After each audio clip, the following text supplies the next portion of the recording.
자, 먼저 저희 구독자분들께서 또 어제 영상을 보시고 또 좋은 의견들을 또 많이 남겨주셨는데, 자, 리플에 대해서 여러분들이 개인적으로 어떻게 생각하고 계시는 건지 뭐 이런 것들도 있을 거 아니에요. 그래서 여러분들의 생각이나 관점이 있다면 그런 의견들도 자유롭게 남겨주셔도 좋고요. 또 이런 기사들을 보게 되면 또 이게 무슨 의미인지, 그리고 리플에 어떤 영향을 주는 거지 하고 이런 궁금증도 분명히 생기실 건데, 그런 질문들도 언제든지 환영합니다.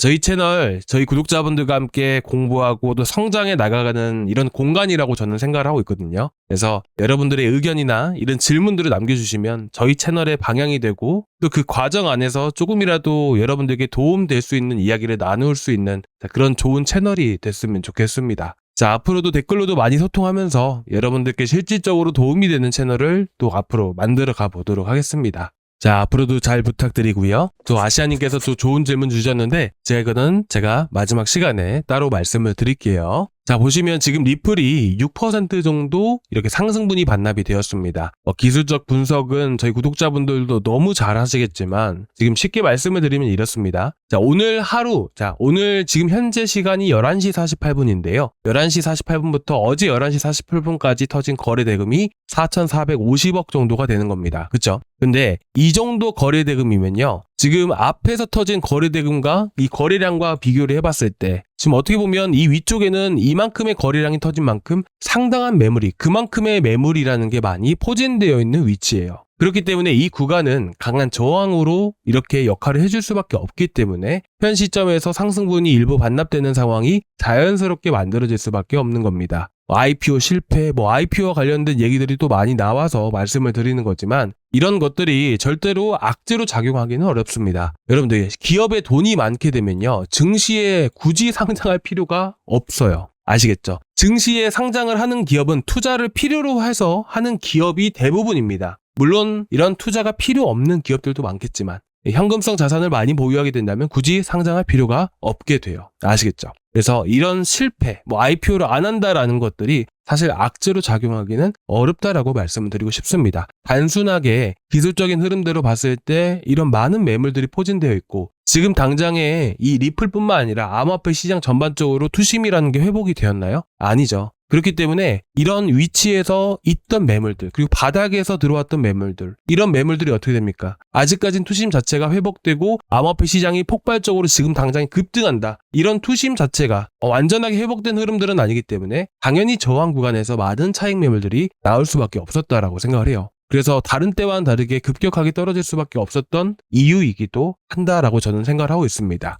자, 하지만 저는 다시 한 번 더 회복해주고 올라갈 가능성이 매우 높다라고 생각을 합니다. 자, 예를 들어서 지금 이더리움 같은 경우도 마찬가지고 리플 같은 경우도 그렇고요. 지난해 이제 7월 달에 엄청난 급등을 보여줬었죠. 이더리움은 왜 급등을 보여줬었죠? 지니어스 법안 통과 기대감 때문에 크게 급등을 했습니다. 그리고 리플 같은 경우에는 왜 급등을 이렇게 보여줬을까요? 당연히 클래리티 법안 통과 가능성이 높아짐에 따라서 이렇게 큰 급등을 보여줬습니다. 자, 그러면 지금 보고 계시는 이 이슈는 어떨까요? 15일에 중대 시험 때에 이루게 된다. 15일에 중대 시험 때. 자, 이 15일에 있을 이슈가 뭐냐면 바로 클래리티 법안 표결 진행과 관련된 이슈입니다. 자, 이전에 여러분들도 잘 알고 계시겠지만 이 클래리티 법안이라는 게 리플에 어떤 영향을 줄 수가 있을까요? 그러기 위해서는 우리가 클래리티 법안이 무엇인지 간단하게 알 필요가 있습니다. 자, 보시면 이 클래리티 법안이라는 것은 뭐냐면 이 증권법을 따르는 것이냐 아니면 상품거래법을 따르는 것이냐, 이 차이예요. 자, 이 암호화폐라는 게, 이 코인이라는 게 이 증권법에 따르게 되면 규제라는 게 되게 많이 들어가게 되고요. 상품거래법에 따르게 된다면 규제가 많이 완화가 된다라고 여러분들이 보시면 되십니다. 자, 그런데 여러분들도 아시다시피 SEC 소송과 관련해서 이 증권 여부와 관련된 소송이 이미 거의 끝난 거나 마찬가지잖아요. 그렇죠? 그러면 이 클래리티 법안이 통과된다고 해서 SEC에 어떻게 보면 리플은 증권이 아니기 때문에 이런 클래리티 법안이 통과된다 해서 리플에게는 큰 이슈가 되지 않겠구나라고 생각을 하시는 분들도 계실 거예요. 근데 저는 좀 다르게 생각을 하고 있습니다. 어떻게 영향을 미치게 되냐? 바로 이 소송과 관련해서가 문제가 아니고, 현재 리플이 주도하고 있는 이 사업이 뭐죠? 리플이 현재 계속 밀고 있는 사업이 뭐예요? 리플이라는 게 어떻게 보면 공급량이 제한되어 있는 거 여러분들도 알고 계시죠? 그러면 이 공급량이 제한되어 있는 상태 안에서 리플이라는 게 결국 몇 년이 지나도록 적점을 이탈한 게 아니라 저점을 계속해서 높여갈 수 있었던 이유가 뭐냐면 공급량이 계속해서 줄어들기 때문이에요. 공급량이 제한된 거 안에서 리플을 계속 쓰면 쓸수록 어떻게 돼요? 소각량이라는 게 늘어날 수밖에 없습니다. 소각량이 늘어난다는 건 뭐예요? 공급량 자체가 엄청 준다는 얘기잖아요. 그럼 어떻게 됩니까? 리플의 가치가 계속해서 올라갈 수밖에 없는 거예요. 그래서 여러분들이 리플 차트를요, 몇 년치를 쭉 확대해서 보시면 어느 구간 안에서 계속 지지를 해주고 있는 게 보입니다. 비트코인도 마찬가지로 어떻게 됩니까? 뭐 비트코인과 비교할 건 아니지만서도 저점을 계속 갱신해 가면서 떨어진 적이 있나요? 아니에요. 저점은 항상 유지를 해주고 항상 우상향에 갑니다. 그게 어떻게 만들어지는 거냐면 공급량에 따라서 만들어지는 거예요. 그러면 이 스위프트, 국제송금 결제 계속해서 활용을 한다는 것은 리플을 쓰고 있다는 거예요. 쓰게 되면 어떻게 돼요? 수수료가 발생되겠죠. 수수료가 발생되면 어떻게 돼요? 소각량이 증가를 하겠죠. 근데 수수료가 거의 0원에 가깝다는 거 여러분들 아시죠? 엄청 비싼 것도 아니에요. 근데 이 사용량이라는 게 엄청나게 기하급수적으로 증가하게 되면 어떻게 돼요? 수수료가 아무리 싸도요. 소각량이 한 번 할 때 아무리 낮아도 이 사용량이 증가를 하게 되면 그만큼 소각량도 증가할 수밖에 없는 거예요. 그래서 여기서 얘기하고 있는 게 뭐예요? 스위프트 점유율이 1%만 확보해도 리플이 이렇게 급등할 수 있다라는 얘기가 그래서 나온 겁니다. 그래서 저는 이 클래리티 법안이라는 게 지금으로서 가장 중요한 리플의 이슈가 될 수 있다라고 생각을 합니다. 자, 그래서 여러분들도 이 15일에 클래리티 법안의 이 상원에서 이 상원 표결이 진행되는데 무조건 100% 통과가 되진 않겠지만서도 그래도 여러분들이 관심 갖고 보시면 좋을 이슈라서 이렇게 한번 소개를 해드린 것이고요. 자, 여기까지 보셨을 때 그래도 조금이나마 도움 되셨을까요? 조금이나마 도움 되셨으면 구독과 좋아요 한 번씩 부탁드려도 될까요? 자, 구독과 좋아요, 전체 알람 설정까지 한번 꼭 부탁드리도록 하겠습니다. 자, 그리고 이제 지금 시장 보시면 아시겠지만 여러분들 지금 제가 어저께도 그렇고 계속 단타를 해야 됩니다 라고 말씀을 드렸잖아요. 이 토탈3라고 하는 게 뭐냐면 전체 알트코인 있죠. 전체 알트코인에 대한 흐름을 나타내는 거예요. 그래서 지금 보시다시피 바닥에서부터 찍고 크게 올라왔죠. 근데 대부분 급등한 코인들도 많이 있지만 급등하지 못했던 코인들도 있어요. 보통 이런 식으로 토탈3라는 차트가 올라가게 되면요. 가장 먼저 같이 움직이는 게 있다면 이 밈코인이에요. 그래서 최근에 봉크 많이 올라간 거 기억나시죠? 그죠? 그리고 두 번째로는 김치코인들이 움직이기 시작을 하게 되는 것인데 중요한 건 뭐냐면 김치코인이 안 좋다, 뭐 한다, 하지 마라 이런 의미가 아니고요. 보통은 키 맞추기, 여러분들 한번 들어보셨을 거예요. 키 맞추기 형식으로 해서 올라가지 않았던 코인들이 이런 흐름들을 똑같이 맞춰가기 위해서 급등이라는 게 많이 나오게 됩니다. 그래서 마지막 타자는 김치코인이고 국내 거래 비중이 높은 코인들인 건데 그런 코인들이 현재 보시다시피 급등이 계속해서 나와주고 있고요. 이런 흐름들이라는 게 이 박스권 안에서 지금 토탈3가 떨어졌다라고 해서 이런 코인들이 모두 급락을 보이고 이렇게 안 올라간다라는 게 아니라 이런 박스권 안에서는 알트코인으로 많은 자금들이 쏠리기 때문에 이 횡보하는 구간들 안에서 대부분 어떤 코인들이 움직인다? 아직까지 올라가지 않는 코인들이 많이 움직이게 됩니다. 그래서 지금 이 시기 꼭 놓치시지 않으셨으면 좋겠어서 제가 다시 한 번 더 말씀을 드리는 거고요. 어떤 코인을 매매해야 될지 어렵다라고 하시면 이제 저희 구독자방도 같이 참고해서 보시면 좋으실 것 같아요. 뭐 리플에 대한 뭐 매수 타점, 매도 타점뿐만 아니라 전체적인 리플의 이런 온체인 데이터들도 같이 공유해드리고 있고 그리고 이제 모스코인 같은 경우도 어저께 저녁에 나갔었잖아요. 그렇죠? 그리고 53원 이하에서 나가게 되면서 고점까지 거의 40% 정도 올라왔고요.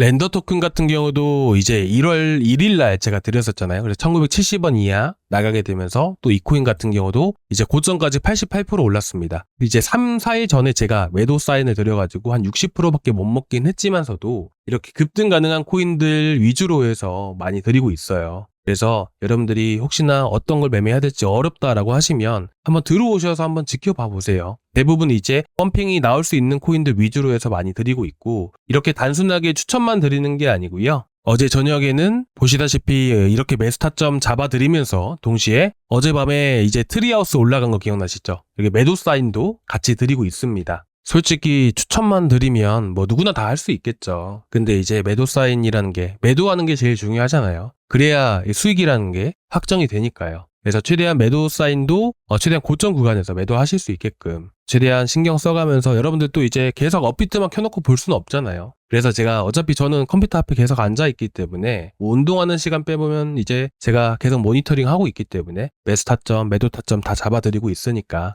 지금 이 시기 놓치지 않으셨으면 좋겠습니다. 그래서 혹여나 이제 뭐 어떤 거를 해야 될지 어렵다라고 하시면 언제든지 말씀해 주시고 저희 구독자방은 여기 고정 댓글란 보이시죠? 여기 링크 타고 들어오시면 되시는데요. 이 링크를 클릭을 하시면 이 페이지가 나오게 됩니다. 여기서 저희 구독자방 들어오실 때 닉네임 그대로 입력을 해주셔야 되거든요. 그래서 여러분들이 지금 쓰고 계시는 뭐 소통방 들어오실 때 닉네임 그대로 써주시고 문자로 바로 제가 링크를 보내드리거든요. 보통 제가 아침에 여러분들께 이제 단타를 드리잖아요. 이제 어제 아침에도 그렇고 그저께 아침에도 그렇고 계속 아침에 드리고 있기 때문에 뭐 시간 관계없이 보내주시는 대로 바로 문자로 링크를 보내드리고 있으니까 그 링크만 좀 문자만 좀 확인 좀 부탁드리도록 하겠습니다. 자, 그리고 지금 보시면 AI 보조지표 있잖아요.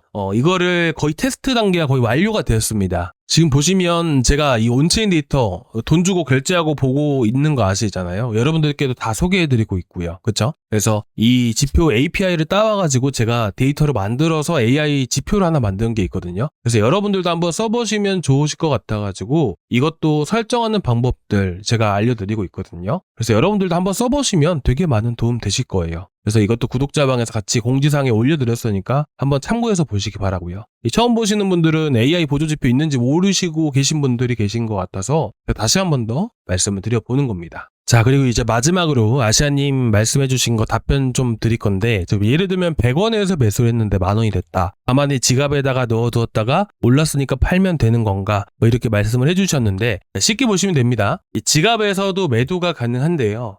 이 지갑에서도 매도가 가능하다라고 말씀드렸잖아요. 근데 이 지갑에 이 거래량이라는 게 있어야 돼요. 자, 보시면 김신우님께서도 말씀하셨던 게 장외 거래를 계속 하다 보니까 거래소의 가격은 폭등이 안 나옵니다. 라고 했잖아요. 자, 보시면 이거는 CEX. 자, 장외 거래소라는 게 뭐냐면 탈중앙화 거래소예요. 현재 보고 계시는 CEX는 중앙화 거래소이고요. DEX는 탈중앙화 거래소. 이게 바로 장외 거래입니다. 근데 보시면 어떤가요? 현재 지금 거래량 기준으로 여러분들이 보셨을 때 보시면 거래량이라는 게 언뜻 보기만 해도 지금 보시는 덱스랑 그쵸? 이 덱스랑 그리고 이 CEX 거래량이랑 비교를 해봤을 때 월등하게 차이가 많이 나죠. 제가 하고 싶은 말은 뭐냐면 지금 아시아님께서 말씀해주신 대로 현재 쓰고 계시는 지갑의 거래량이라는 게 많아지게 되면 누군가 살 수 있는 사람이 있다면 그 지갑을 통해서 거래를 하시면 되세요. 근데 대부분 우리가 거래소에다가 매도를 하는 이유가 뭐냐면 예를 들면 업비트 같은 경우는 김치 프리미엄이라는 게 붙게 되잖아요. 그러면 보통 아시아님께서 지갑에서 뭐 리플을 현재가 뭐 3,165원, 3,200원 이랬는데 예를 들어서 지갑에서 3,100원에 사셨어요. 업비트에다 파시면 3,165원에 파실 수가 있는 거예요. 그런 식으로 하다 보니까 또 이제 거래소에다가 많이 매도를 하시는 분들도 많이 계시고요. 그래서 쉽게 보시면 됩니다. 지갑을 통해서 매도가 가능하다. 이렇게 한 번 더 말씀을 드릴게요. 혹여나 제 말이 제가 좀 어렵게 설명을 했거나 그러면 다시 한 번 더 질문 주세요. 제가 댓글에다가 답변 바로바로 달아드릴게요. 아시겠죠? 자, 오늘 여기까지 준비했는데 조금이나마 도움되셨다면 구독과 좋아요 한 번씩 부탁드리고요. 다음 시간에 또 뵙도록 하겠습니다. 감사합니다.